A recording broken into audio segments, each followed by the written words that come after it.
উপলক্ষ আমতলায় তার পার্টি অফিসে বুলডোজার অ্যাকশন। অভিষেক বন্দ্যোপাধ্যায় সাংবাদিকদের সঙ্গে কথা বললেন এবং কোথাও যেন সেই ডিজে হুঁশিয়ারির অ্যাকশন রিপ্লে।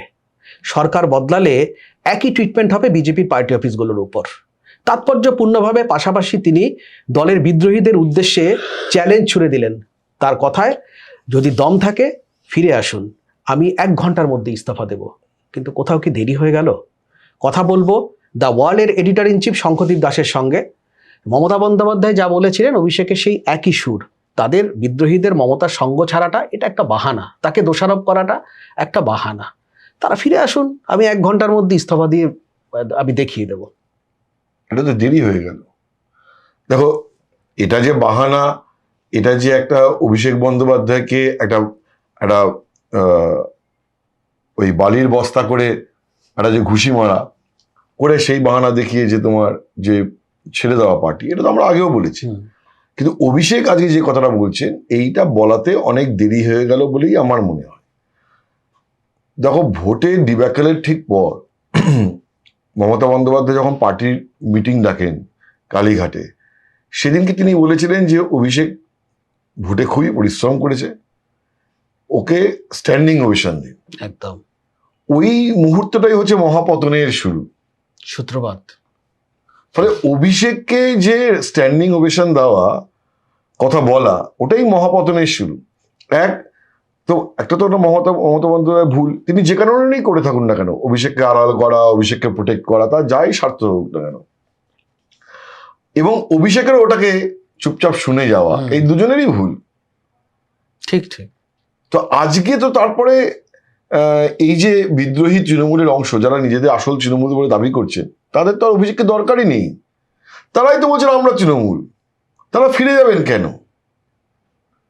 রাদার তারা বলছেন আমরা অভিষেককে আমাদের দলে নেব না। অভিষেক বলতে চাইছেন যে আমি ইস্তফা দিচ্ছি, তোমরা আমাদের কালীঘাট দলে আসো। ওই তো কালীঘাটেরটা কোনো দলই নয়, দল তো আমরা মেজরিটি। সেদিনকে যদি ওই প্রথম মিটিংয়ে যদি মমতা বন্দ্যোপাধ্যায় বলতেন যে পার্টির ডিব্যাকেলের যে কারণগুলো, তার একটা কারণ হচ্ছে মমতা বন্দ্যোপাধ্যায় নিজের অহংকার, নিজের মানুষের থেকে বিচ্ছিন্ন হয়ে যাওয়া, নিজেই প্রায় গভর্ন করাটা ছেড়ে দেওয়া, গভর্নেন্সে কথা বলতেন তিনি, সেটা প্রক্রিয়া ছেড়ে দেওয়া, ফাইলে না সই করা, কাজ না এগোনো, ঠিক আছে, পার্টির লিডারশিপ ইনকমিউনিকেটে হয়ে যাওয়া, পার্টির নেতা কর্মীদের সঙ্গে মমতা বন্দ্যোপাধ্যায়ের কথাবার্তা যোগাযোগ বন্ধ হয়ে যাওয়া, ক্যামাক স্ট্রিটের সঙ্গে অভিষেক বন্দ্যোপাধ্যায়ের সঙ্গে পার্টির নেতাকর্মীদের কথাবার্তা বন্ধ হয়ে যাওয়া, না পৌঁছতে না পারা, হরেক রকম কারণ ছিল। তো এর দায় আগে তো মমতা বন্দ্যোপাধ্যায়কে নিতে হবে, অভিষেক বন্দ্যোপাধ্যায়কে নিতে হবে, তারা তো নেননি। তো সেই মুহূর্ত থেকে তো পার্টির মহাপতন শুরু। তো ফলে আজকে তো আর তাদের দরকারই নেই অভিষেককে। দেরি হয়ে গেল মানে তুমি যেভাবে বলছো তার থেকেও বেশি দেরি হয়ে গেল, অনেকটা দেরি হয়ে গেল আর কি। মানে আর কোনো সম্ভাবনাই নেই। তার কারণ হচ্ছে যে পার্টিটাই তো, ওরা তো মনেই করছে না যে আর কালীঘাটটা কোনো পার্টি, আমরাই পার্টি। প্রতীকের জন্য আমরা আপনাকে অভিষেক আমরা চাই না। কে অভিষেক? আজকে আমি যে ফ্রেমে দেখছিলাম, পাশে কুণাল ঘোষ দাঁড়িয়ে আছেন। কুণালদার আজকে ওখানে দাঁড়িয়ে বলা হতো এম্বারাসিং, বলা সম্ভব নয়, কিন্তু একটুখানি যদি আমি আলাদা করে কথা বলি, সে অন রেকর্ড হোক অফ রেকর্ড হোক, উনিও একই কথা বলবেন যে স্ট্যান্ডিং ওভেশনের কথা বলাটাই হচ্ছে পতনের একটা সূত্রপাত ওইখান থেকে। অভিষেক বন্দ্যোপাধ্যায়ও বলবেন, কুণাল ঘোষও বলবেন অভিষেক বন্দ্যোপাধ্যায়ের বিরুদ্ধে দম্ভ, অহংকার, তার সাথে যোগাযোগ করতে না পারা, এইসব কারণগুলো বলবেন। কুণাল ঘোষও বলবেন যে অভিষেক বন্দ্যোপাধ্যায় ওই নিরাপত্তার বহর, এগুলো বলবেন। কিন্তু বিচ্ছিন্ন, তিনি তো মানে মাস লিডার হয়ে উঠতেই পারেননি, তার মানে একেবারেই। তো ফলে আজকে তার লোকেরাই তো তাকে ছেড়ে চলে যাচ্ছে। আর যে কথা বলা যে তারা সবাই ইডি সিবিআই এর ভয়ে চলে যাচ্ছে, ঠিক আছে, তো একই অভিযোগ তো বিরোধীরা বলতে পারেন যে 2016 সালের পর থেকে বা 2011 সালে কংগ্রেসের সমর্থন নিয়ে বাংলায় সরকারে আসার পর কংগ্রেসের বিধায়কদের যেভাবে তৃণমূলে অনুপ্রাণিত হয়ে, মমতা বন্দ্যোপাধ্যায়ের প্রতি অনুপ্রাণিত হয়ে যোগ দিচ্ছেন বলে তারা বলছিলেন, সেখানেও তো অভিযোগ ছিল যে পুলিশের ভয় দেখানো। 2016 সালের পরে যে কংগ্রেসের বিধায়করা যে দল ছেড়ে তৃণমূলে এসেছিলেন, এসেছিল, বা 2021-এর পরে যে বিজেপি কয়েকজন বিধায়ক চলে আসেন, সেখানেও তো অভিযোগ উঠেছিল যে পুলিশ দিয়ে ভয় দেখানো। তো পুলিশ দিয়ে ভয় দেখানোর অভিযোগ তৃণমূলের বিরুদ্ধে ছিল না, এটা নতুন নয়, একই অভিযোগ। পুলিশ অ্যাডমিনিস্ট্রেশন দিয়ে ভয় দেখানোর অভিযোগ তৃণমূলের বিরুদ্ধে ছিল না, একেবারেই ছিল। এই পথটা পশ্চিমবঙ্গের রাজনীতিতে কে দেখিয়েছে? এই পথ পশ্চিমবঙ্গের রাজনীতিতে কে দেখিয়েছে? দল ভাঙা এবং পুলিশ দিয়ে ভয় দেখানো কে দেখিয়েছে? এই অভিযোগ বলছি, আমি তো প্রমাণ দিয়ে দেখাতে পারবো না, কিন্তু হাজার হাজার অভিযোগ আছে। তুমি অধীর রঞ্জন চৌধুরীকে জিজ্ঞাসা করো, কংগ্রেস নেতা। তুমি আব্দুল মান্নান, বর্ষিয়ান কংগ্রেস নেতা, এখন প্রায় বাড়িতে বসে গেছেন, তাকে জিজ্ঞাসা করো, সবাই এক কথা বলবে। তো ফলে এটার সূত্রপাত কার হাত ধরে? মানস ভূঁইয়া 2016 সালের ভোটের আগে মানস ভূঁইয়াকে একটা খুনের মামলার অভিযোগে তার বিরুদ্ধে অভিযোগ দায়ের করা হলো। তারপরে ভোটে তিনি জিতলেন এবং জেতার পরে সেই মামলার এমন একটা অবস্থা যে এই গ্রেপ্তার হয়, সেই গ্রেপ্তার হয়। তারপরে মানস ভূঁইয়া সগৌরবে তৃণমূলে যোগ দিলেন। তারপর বোধহয় রাজ্যসভার এমপি হলেন, তারপর রাজ্যসভার এমপি হলেন, রাজ্যের মন্ত্রী হলেন। এখন তিনি শুভেন্দু অধিকারী প্রশংসা করছেন এবং তার বিরুদ্ধে আবার দুর্নীতির অভিযোগ উঠেছে, সিআইডি ডাকছে। এই অনাচার তো তৃণমূলের জমানায় হয়েছে বলে অভিযোগ। আমি ছেড়ে দিই, পুরোনো কথা বলছি না, কিন্তু মোদ্দা কথা যেটা বলতে চাইছি, যে এই যে ঘরে ফেরার কথা বলছেন আমি ইস্তফা দিলে, এই নেতাদের কাছে অভিষেক বন্দ্যোপাধ্যায়ের আর কোনো এক্সিস্টেন্সই নেই, যারা তৃণমূল ছেড়ে চলে গেছেন বা যারা তৃণমূলে আছেন এবং নিজেদের আসল তৃণমূল বলে দাবি করছেন, তাদের কাছে অভিষেক বন্দ্যোপাধ্যায় নামক ব্যক্তির আর কোনো এক্সিস্টেন্স নেই। তারা তো বলতে চাইছে যে আমরা অভিষেককে খেলা থেকে বাদ দিয়ে দিয়েছি, অভিষেক আবার আমাদের খেলায় নেবার কি? টিমেই নেই, এক্সটেন্ডেড একাদশেও নেই, তাই না? কোথাও নেই তারা। এবার পুরোটাই কি মানে এই যে বারবার বলছে যে, দ্বিতীয় কথা, অভিষেক বন্দ্যোপাধ্যায় যেভাবে বলছেন যে একটা লড়াইয়ের প্রত্যয় দেখাচ্ছেন, কাদের নিয়ে লড়াই করবেন তিনি? তার তো সেনাবাহিনী বলতেছিল শেখ জাহাঙ্গীর, তার সেনাবাহিনী বলতেছিলেন দেবরাজ চক্রবর্তী, তার সেনাবাহিনীর অন্যতম মুখ ছিলেন কৈলাস মিশ্র হাওড়ার, উদয়ন গুহ দিনহাটার। শেখ জাহাঙ্গীর গ্রেপ্তার, দেবরাজ চক্রবর্তী গ্রেপ্তার, কৈলাস মিশ্র উধাও, তার কোনো বেপাত্তা, সুমিত্রায় কোনো খোঁজ নেই। এই তো অভিষেক বন্দ্যোপাধ্যায়ের ব্যাটালিয়ান। এই ব্যাটালিয়ান নিয়ে পশ্চিমবঙ্গে পলিটিক্যাল ফাইট। শওকত মোল্লা কত নাম, এই ব্যাটালিয়ান নিয়ে পশ্চিমবঙ্গে পলিটিক্যাল ফাইট।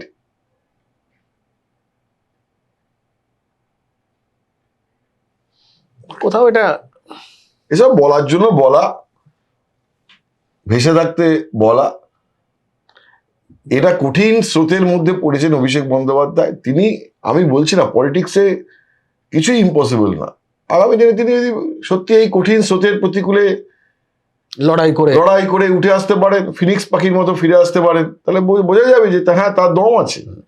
কিন্তু আজকের যে দিনে দাঁড়িয়ে এইসব কথা তার কোনো ভ্যালু নেই, ভ্যালুলেস।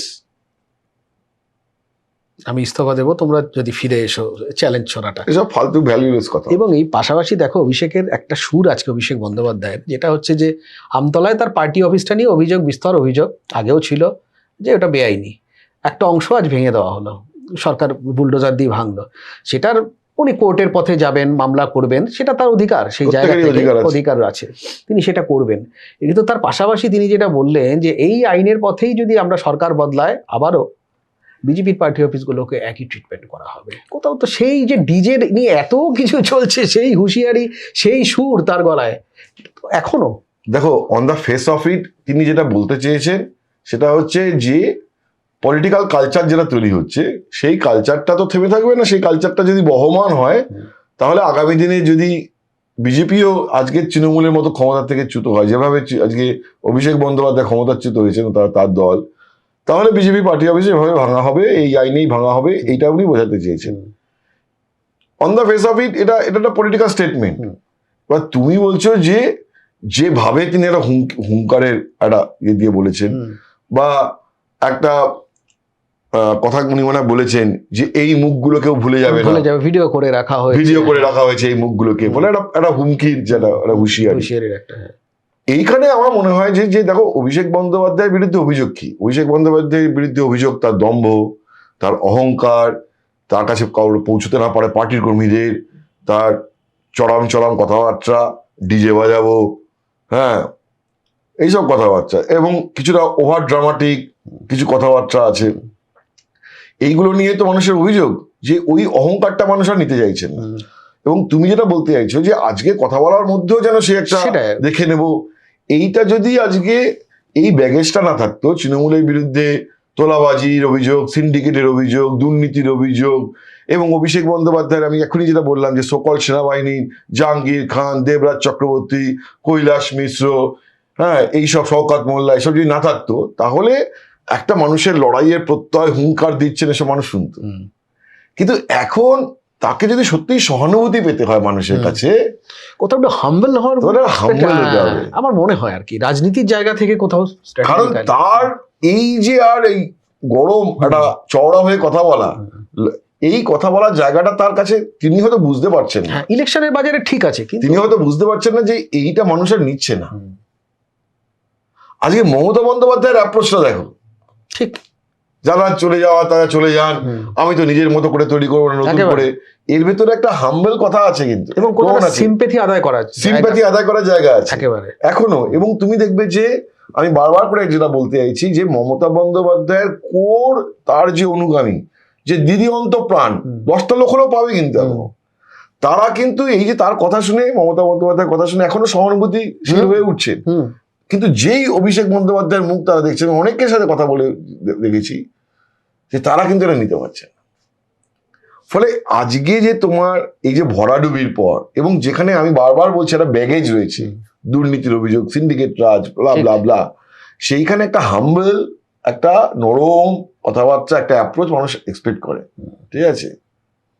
সেইখানে যদি এমন মনে হয় যে সেটাও একটা হুঙ্কার, সেটাও একটা দম্ভ, সেটাও একটা অহংকার, সেটাও একটা দেখে নেবো, সেইটাতে কোথাও যেন আমার মনে হয়, ব্যক্তিগত মত আমার, এটা কেউ আমার সাথে মতান্তর কারণ হতেই পারে, কারণ এটা তো সাবজেক্টিভ একেবারেই, কিন্তু কোথাও মনে হয় যে এখানে একটা রিফর্ম করার নিজের জায়গা, রিফর্মের জায়গা রয়ে গেছে বলে আমার মনে হয় একেবারেই। কিন্তু এটা দেখো, পাশাপাশি এই বিষয়টা হচ্ছে যে যারা বিদ্রোহীরা গেছে, অভিষেক অজুহাত হোক যা হোক, অভিষেক বন্দ্যোপাধ্যায়কে দোষারোপ করছে, কিন্তু মমতা বন্দ্যোপাধ্যায় নিজেও, তুমি বললে যে মমতা বন্দ্যোপাধ্যায় নিজেকে অনেকটা চেঞ্জ করে ফেলেছেন, এখন কোথাও গিয়ে একটা সিম্পেথি পাচ্ছেন, অনেক নরম, তার সুর অনেকটা নরম ভাবে বলছেন। কিন্তু মমতা বন্দ্যোপাধ্যায় তো অভিষেক বন্দ্যোপাধ্যায়কে ছাড়ছেন না, অভিষেককে রেখেই যা করার করবেন, এখনো পর্যন্ত তার যা বার্তা, সেটা তার অহংবোধ হোক বা তার স্ট্র্যাটেজি হোক, যেটাই হোক। কিন্তু এই অভিষেক বন্দ্যোপাধ্যায়কে যদি কোথাও আমি তর্কের খাতিরে ধরি, মমতা বন্দ্যোপাধ্যায় কিছুটা এখন অন্তরালে রাখেন, সেক্ষেত্রে কি তোমার মনে হয় যে বিদ্রোহীরা কিছুটা নরম হতে পারে? কোনো নরম হওয়ার জায়গায় নেই, কারণ সোল পারপাস এই যে একটা ব্লক তৈরি হয়েছে আসল তৃণমূল, এবং এনসিপিআই বলে 20 জন সাংসদ বেরিয়ে গেছেন, 4 জন রাজ্যসভার সাংসদ ইস্তফা দিয়ে দিয়েছেন, 3 জন অলরেডি বিজেপি সাংসদ হয়ে গেছে। এই ব্লকটার সোল পারপাস ড্রিভেন বাই অদৃশ্য শক্তি, ঠিক আছে, একেবারে একটা অদৃশ্য শক্তির দ্বারা চালিত হয়ে এই যে এনসিপিআই যে চলে গেছে, বা এই নতুন ব্লক আসল তৃণমূল ঋতব্রত বন্দ্যোপাধ্যায়ের নেতৃত্বে, এদের একটাই উদ্দেশ্য যে তৃণমূল, মমতা বন্দ্যোপাধ্যায়ের নেতৃত্বাধীন তৃণমূল বলে আর আগামী দিনে কিছু বস্তু থাকবে না। এটা তো তাদের সোল পারপাস, সেটা তাদের নিজেদের বেঁচে থাকার তাগিদে হোক, তাদের আগামী দিনের রেলিভেন্সের জন্য হোক, অদৃশ্য শক্তির প্রভাবে হোক, যাই হোক না কেন, কিন্তু সেটা তাদের পারপাসটা কি? ঠিক, এটাই পারপাস, তাদের মূল উদ্দেশ্য এটাই, ঠিক আছে। ফলে আজকে তিনি অভিষেক বন্দ্যোপাধ্যায়কে মমতা বন্দ্যোপাধ্যায় আড়াল করে রাখুন, মাথায় তুলে রাখুন, সামনে সাজিয়ে রাখুন, যাই করুন না কেন, এটা তো পরিবর্তনের কোনো আপাতত আসু, আমি এটাকে বলছি না যে এটাই ব্যবস্থা হয়ে, আজকে আপাতত লক্ষ্য হচ্ছে যে ওই যে কালীঘাটের বাড়িটাকে একা করে দেওয়া, তৃণমূলটাকে নিয়ে নেওয়া। আজকের দিনে এই প্ল্যান কৌশলে ভেস্তে যেতে পারে, কালকে তার ঋতব্রত বন্দ্যোপাধ্যায় শিবিরের মধ্যে বিদ্রোহ হতে পারে, কালকে কি হবে আমি তো গণৎকার নেই, কিন্তু আজকের দিনের পারপাস তো ওটা। ফলে আপাতত এই যে অভিষেককে যাই করুন না কেন মমতা বন্দ্যোপাধ্যায়, এইটা তো ইমিডিয়েটলি চেঞ্জ হওয়ার কোনো লক্ষণ দেখছি না। কোথাও নেই। এবং 21শে জুলাই দেখো তুমি, আর দ্বিতীয় কথা, তুমি অভিষেককে নিয়ে যে মমতার যে বক্তব্য, দেখো দে আর ফ্যামিলি, ঠিক আছে? আজকে যদি মমতা বন্দ্যোপাধ্যায় অভিষেককে পরিত্যাগ করেন, দূরত্ব তৈরি করে, তাহলে তো অভিষেকের আরো বিপন্ন অবস্থা হতে পারে একদম পলিটিক্যালি, এই লিগাল ফাইটের দিক থেকে, পারসেপশন ওয়াইজ। এমনিতেই তিনি সোনারপুরে গিয়ে তার উপরে মানুষজন ডিম ছুঁড়েছেন, তিনি কোর্টের, তিনি ওই এজেন্সির অফিসে ভয়েসের স্যাম্পল দিতে যাচ্ছেন, কোর্টে তার আইনজীবীকে বলতে হচ্ছে যে মহামান্য আদালত এটা দেখবেন যেন কেউ যেন ডিম না ছুড়ে, পুলিশ ঢাল করে স্টেটকে যেন সেভাবে নির্দেশ দেওয়া হয়। তাহলে আদালতে গিয়ে বলতে হচ্ছে যেন আমাকে কেউ যেন ডিম না ছড়ে। এই যে অভিষেক বন্দ্যোপাধ্যায়, এখান থেকে যদি মমতা বন্দ্যোপাধ্যায় দূরত্ব তৈরি করে নেন সামান্য, মমতা বন্দ্যোপাধ্যায় বলতে না যে ইঞ্চিতে ইঞ্চিতে মেপে নেব, তো এই 1 ইঞ্চিও যদি দূরত্ব তৈরি বাড়ান, তাহলে অভিষেক বন্দ্যোপাধ্যায়ের আরো বিপন্ন অবস্থা হতে পারে, ঠিকই, আরো নিরাপত্তাহীনতায় তিনি ভুগতে পারেন, বা আরো নিরাপত্তাহীনতা তৈরি হতে পারে। আর দেয়া তো ফ্যামিলি। আমি বারবার করে বলেছি যে অনেক সময় আগে লোকে আমোদিত হতো, যে আমোদিতটা আমার শব্দ, তুমি ইদানিং ধার করে নিচ্ছ। আমি নিয়েছি তোমার, কিন্তু এটা আমোদিত আমি তোমার পেটেন্ট আছে, কিন্তু আমি নিয়েছি ধার করে। তো আমি আমোদিত শব্দ, আমিও আমোদিত হই বলে। তো একটা সময় তৃণমূলে অনেকেই আমোদিত হতেন। আমার মনে আছে 21-এর ভোটের পরে কখন একটা পার্টির ন্যাশনাল ওয়ার্কিং কমিটি রিস্ট্রাকচার হচ্ছে, এবং অভিষেক বন্দ্যোপাধ্যায় তখন সাময়িকভাবে সর্বভারতীয় সাধারণ সম্পাদকের পদটি চলে গেল। সে তোমার তৃণমূলের একটা অংশে কি যুদ্ধ জয়ের আনন্দ, তোলপাড় একেবারে। তো দা ওয়ালে সেই সময় একটা লেখা হয়েছিল, এই যুদ্ধ জয়ের আনন্দ আর কদিন থাকবে। কারণ আমার কাছে পরিষ্কার আমি দেখতে পাচ্ছিলাম, দেওয়াল লিখন স্পষ্ট ছিল, দা ওয়াল লিখন, সেটা হচ্ছে যে মমতা বন্দ্যোপাধ্যায় এবং অভিষেক বন্দ্যোপাধ্যায় হলেন পরিবার, তারা ফ্যামিলি। ফলে পরিবার কাউকে পরিবারকে বিপন্ন করবে না। ফলে অভিষেক অচিরে ওই পদটি ফিরে পাবেন। এবং দেখা গেল যখন পার্টির কমিটিটা রিকনস্টিটিউট করা হলো, অভিষেক আবার সাময়িক জন্য সেটাতে। তো ফলে এই সত্যতাটাকে তো কোনোভাবেই অস্বীকার করার জায়গা নেই। অনেকে ভাবেন, মাঝে মাঝেই তৃণমূলের মধ্যে অনেকে খুশি হতেন যে মমতা বন্দ্যোপাধ্যায় এবং অভিষেকের মধ্যে একটা দূরত্ব তৈরি হয়েছে। আরে দূরত্ব মানে কি? দূরত্ব মানে হচ্ছে যে ধরো দুজনের দুটো জেনারেশন, দুজনের স্টাইল অফ ফাংশনিং ডিফারেন্ট। যারা শুরু থেকে তৃণমূল কংগ্রেস করেছেন তাদের তাদের প্রতি মমতা বন্দ্যোপাধ্যায়ের একটা সহানুভূতি, একটা অ্যাফেকশন, একটা স্নেহ এগুলো ছিল। এবার হয় কি যে অফিসে যদি কোনো কর্পোরেট অফিসে নতুন সিইও আসেন, তার এসব প্রথম দিন থেকে কি অফিসে ছিল, স্টার্ট আপ যখন স্টার্ট আপ ছিল তখন তারা প্রথম দিন থেকে ছিল, ঠিক আছে, সেই ইমোশন গুলো কাজ করে না। তিনি সবটাই মাপেন পারফরমেন্সের ভিত্তিতে একেবারে, ঠিক আছে। ফলে দুজনের দুটো মানে যে জেনারেশনের গ্যাপে দুজনের স্টাইল অফ ফাংশনিং ডিফারেন্ট ছিল, সেই কারণে একটা মতান্তর হতো। বাট বাড়িতে তো মা ছেলের মধ্যেও মতান্তর হয়, বাবা ছেলের মধ্যেও মতান্তর হয়, তারপরে কি ভেঙে যায় নাকি? ঠিকই, আলটিমেটলি তো ফ্যামিলি। আলটিমেটলি দেয়ার ফ্যামিলি, এটাই শেষ কথা, সেটাই শেষ কথা। এবং সেটাই, সেই কারণে মমতা বন্দ্যোপাধ্যায় এখন অভিষেককে বলছেন যে অভিষেক বাঘের মতো লড়াই করছেন, অভিষেক সাহস দেখাচ্ছেন। কারণ তিনি জানেন যে এইটাও যদি আমি না রাখি তাহলে বাবু খুব করুণ অবস্থা হবে, কোথাও একটা আরো ইনসিকিউর হয়ে পড়বে রাজনৈতিকভাবে এবং সব দিক থেকেই, একেবারে ইনসিকিউর হয়ে পড়বে। 21শে জুলাই দেখো, 21শে জুলাই তো মমতা বন্দ্যোপাধ্যায় অভিষেক বন্দ্যোপাধ্যায়কে স্টেজে তুলবেন। মমতা বন্দ্যোপাধ্যায়ের ভিক্টোরিয়ার সামনে যে কজন লোক হোক না কেন, কালকে আমরা এটা নিয়ে আলোচনাও করেছি, আমি ওই প্রসঙ্গে যাচ্ছি না, সেক্ষেত্রেও তো আবার একটা নতুন করে একটা রিয়াকশন তৈরি হতে পারে মনে হয়। যে সেদিনকে যখন হবে তখন আমরা বলবো, আগে তো দেখতে হবে যে ওদিনকে কি দাঁড়ায়, একদম কতটা কি দাঁড়ায়। অলরেডি আজকে অভিষেকের এই ঘরে ফেরার, আমি তো দেখতে চাই যে 21-এর ওই যে কালীঘাট তৃণমূলের 21-এর মঞ্চ, সেখানে কুণাল ঘোষের হাতে কতক্ষণ মাইক থাকে আর অভিষেকের হাতে কতক্ষণ মাইক থাকে, ঠিক তাহলেই বোঝা যাবে। কোথাও বিজেপি আজকে অভিষেকের এই ফেরাটাকে, মানে ঘরে ফেরার ডাককে বলছে শূন্য এ বুকে পাখি মোড়ায়, ফিরে আয় ফিরে আয়, কটাক্ষ করছে আর কি কোথাও একটা অভিষেকের। যা হোক, অভিষেক বন্দ্যোপাধ্যায় রাজনৈতিক এমন একটা সন্ধিক্ষণে তার রাজনৈতিক জীবন দাঁড়িয়ে। আর একটা কথা তোমাকে আমি যেটা বলি সেটা হচ্ছে যে অভিষেক যা আজকে বলেছেন যে বিজেপি যদি আগামী দিনে ক্ষমতা থেকে চলে যায় তাহলে বিজেপি পার্টি অফিসগুলো এরকম অবস্থা হবে। তো দেখো, বিজেপি যখন পশ্চিমবঙ্গে ক্ষমতায় ছিল না তখন বিজেপি, আমি এক্স্যাক্টলি ওই ঠিকানা ধরে বলতে পারবো না, কিন্তু বিজেপি সেন্ট্রাল কমিটি একটা ফান্ডের ব্যবস্থা করেছিল যে বিজেপির কলকাতা যেমন পার্টি অফিস আছে, জেলায় জেলায় জমি কিনে পার্টি অফিস বানানো, ঠিক আছে, আচ্ছা and they have allocated a fund. যেমন দেখো দিল্লিতে আজকে আমি যখন বিজেপি পার্টি কভার করেছি, তখন এই 10 নম্বর এই 11 নম্বর অশোকা রোড, এটা সরকারি একটা বাংলো, বা কংগ্রেসের 24 আকবর রোড যেমন সরকারি বাংলোতে পার্টি অফিসগুলো করা ছিল। পরবর্তীকালে যে রাউজ এভিনিউতে, মানে যেটা এখন দীনদয়াল উপাধ্যায় মার্গ, সেখানে বিজেপি পার্টি অফিসের জায়গা পেল। ওই দীনদয়াল উপাধ্যায় মার্গেই কংগ্রেসও পার্টি অফিসের জন্য জায়গা পেয়েছে, আরজেডিও পেয়েছে, সিপিআইও পেয়েছে, সবাই পেয়েছে। মানে তো ওইখানে কি কংগ্রেস আবার দীনদয়াল উপাধ্যায় মার্গে পার্টি অফিসের ঠিকানা হবে না বলে কংগ্রেসের পার্টি অফিসের গেটটা আবার পেছনের দিকে করা হয়েছে। আচ্ছা ঠিক আছে, রাউজ এভিনিউর দিকে বা ওখানে রাস্তাটার নামটা ঠিক ভুলে যাচ্ছি, কিন্তু এইদিকে গেটটা করলে তাহলে কংগ্রেস পার্টি অফিসের ঠিকানা হতো দীনদয়াল উপাধ্যায় মার্গ, সেটা না করে পেছনের রাস্তায় গেটটা অন্য অ্যাড্রেস, অন্য অ্যাড্রেসের জন্য। তো এই অ্যাড্রেসের অনেক গল্প আছে দিল্লি রাজনীতিতে। আমার না মানে তুমি বলো তুমি বলো, আমি কোথা থেকে শুরু করে কোথায় চলে যাই, ছোট্ট কথা বলে ছেড়ে দেবো। না তুমি বলো। অটল বিহারী বাজপেয়ী যখন প্রধানমন্ত্রী থেকে যখন প্রাক্তন প্রধানমন্ত্রী হয়ে গেলেন, তিনি বাড়ি পেলেন 6 কৃষ্ণমেনন মার্গে, কিন্তু 6 সংখ্যাটাতে তার একটা মানে বাজপেয়ীজির জ্যোতিষে ভরসা রাখবেন, বিশ্বাস করতেন হিসাবে অ্যালার্জি ছিল, হ্যাঁ মানে এটা অসুবিধে।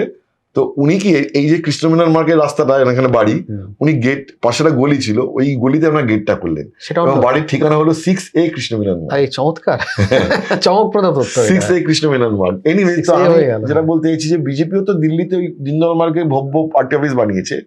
সিমিলারলি সেই প্যাটার্নেই গোটা দেশ জুড়ে পার্টি অফিস বানানোর জন্য একটা ফান্ড দেওয়া হয়েছিল। এখন জেলায় ধরে ধরে বিজেপি এরকম পার্টি অফিস বানিয়েছে। তো আজকে যদি আগামী দিনে কি হবে আমি জানি না। আজকে যখন অভিষেক বন্দ্যোপাধ্যায় পার্টি অফিস ভাঙা হচ্ছে, তখন এই এক্সপেকটেশনও সাইমালটেনিয়াসলি তৈরি হবে যে জেলায়, মহকুমায়, ব্লকে বিজেপিও যখন পার্টি অফিস বানাবে তাদের নিয়ে, তারাও একটা ল অ্যাবাইডিং একটা পার্টি হিসেবে তারাও কোনো ডেভিয়েশন করবে না, একটা নিজেদের জমি নিয়ে একটা পার্টি অফিস বানাবে, এইটা তারা মেনটেন করবে বলেই একটা এক্সপেকটেশন তৈরি হয়। সেটা তো করতে পারলে ভালো, যে কোনো রাজনৈতিক দলের, যে কোনো রাজনৈতিক তাহলে আগামী দিনে এটা ফেস করতে হয়, ফেস করতে বাংলার রাজনীতির জন্য বা বাংলার কালচারের জন্য সেটা ভালো যে একটা আইনত যদি একটা স্ট্যাম্প থাকে। আরো একটা জিনিস এখানে কিন্তু ইম্পর্টেন্ট, আমি ঠিক এক্স্যাক্টলি এই লিগাল পজিশনে জানি না, কিন্তু বারবার আমি যেটা দেখছি বিভিন্ন সংবাদ মাধ্যমে, আমাদেরও যা বেরিয়েছে খবর, তাতে আমরা দেখতে পাচ্ছি যে এই যে আমতলা পার্টি অফিস অভিষেকে, এটা হচ্ছে ব্যক্তি মালিকানা থাকার মানে জন্য, কারণ অভিষেক বন্দ্যোপাধ্যায় তার বাবার নামে লিপস অ্যান্ড বাউন্সের নামে যে নোটিশ গেছে, তো পার্টি অফিস তো পার্টির নামে জমি থাকবে, ব্যক্তির নামে কেন? এইটা এই ধোঁয়াশাটা আমার কাছে স্পষ্ট নয়। বিজেপি পার্টি অফিস তো বিজেপির একটা ট্রাস্টের নামে থাকবে বা বিজেপির নামে থাকবে, কিন্তু সেটা কোনো ব্যক্তির নামে হবে কেন? আজকে যদি ধরো বসিরহাটে একটা পার্টি অফিস হয় এবং যদি শ্রমিক ভট্টাচার্যের কেনা জমিতে হয়, এরকম কি কোনো হবে? তাহলে শ্রমিক ভট্টাচার্যের কেনা জমি হলেও তিনি আগে পার্টিকে দান করবেন, অথরাইজ করবেন, পার্টিকে দান করবেন, পার্টি সেখানে একটা ট্রাস্টেড জায়গাটা জমি হবে। তো এটা তো আর কোনো প্রাইভেট লিমিটেড কোম্পানি নয়। এইটা আমার একটা অদ্ভুত একটা লাগছে, কোথাও একটা ধোঁয়াশার জায়গা, যে এটা একটা মানে রাজনৈতিক দলের অফিস, তৃণমূল কংগ্রেসের কোনো ট্রাস্ট বা কিছু। এবং এখানে তো মানে আমি জানি না, এখানে তো ব্যক্তিকে লিপস এন্ড মাউন্টসকে নোটিশ দেওয়ার কথা বলা হচ্ছে, সেখানে বলা হয়েছে।